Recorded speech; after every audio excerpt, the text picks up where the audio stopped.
کی آمد نزول کی آمد عطا کی آمد اول کی آمد آخر کی آمد. السلام علیکم ورحمۃ اللہ تعالی وبرکاتہ. الحمد للہ حمد الشاکرین والصلاة والسلام علی اشرف الانبیاء والمرسلین وعلى آلہ واصحابہ الطیبین الطاہرین. اما بعد فاعوذ باللہ من الشیطان الرجیم. بسم اللہ الرحمن الرحیم.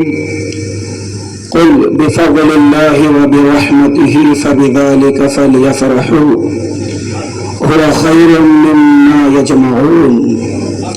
صدق اللہ مولانا العلی العظیم وصدق رسوله النبی الامین المتین المبین الکریم ونحن على ذلك لمن الشاهدين والشاكرين والحمد لله رب العالمين.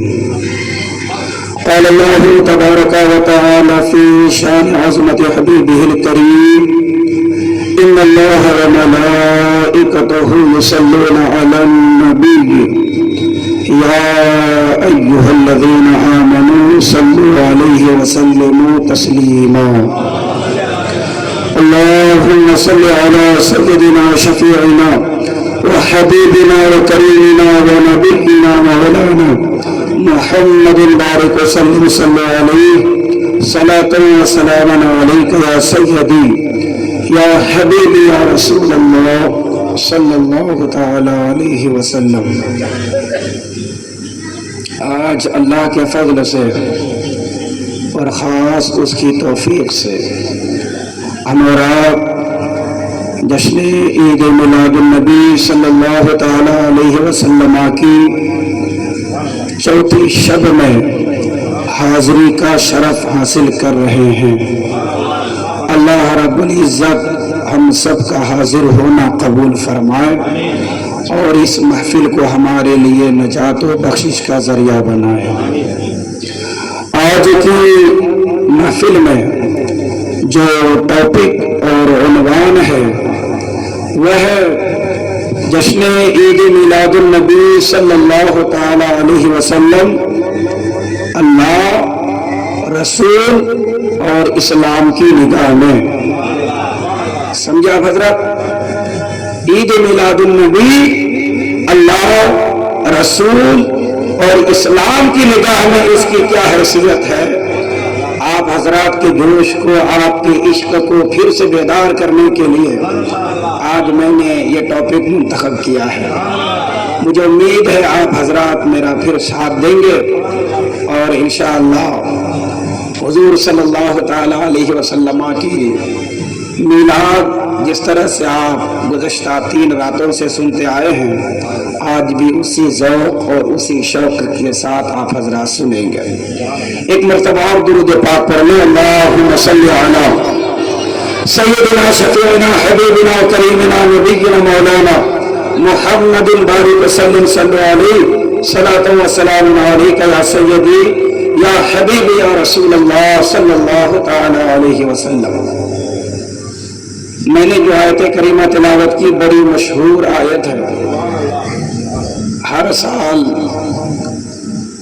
عید میلاد النبی کا چاند جیسے ہی نکلتا ہے، ہر واعظ، ہر مقرر، ہر خطیب اس آیت کو کم سے کم 1 مرتبہ ضرور تلاوت کرتا ہے. اللہ فرماتا ہے، حبیب آپ فرما دیں، اللہ کا فضل ہو اور اس کی رحمت ہو تو خوشی منایا کرو. اور یہ خوشی منانا بہتر ہے اس سے جو تم جمع کر رہے ہو.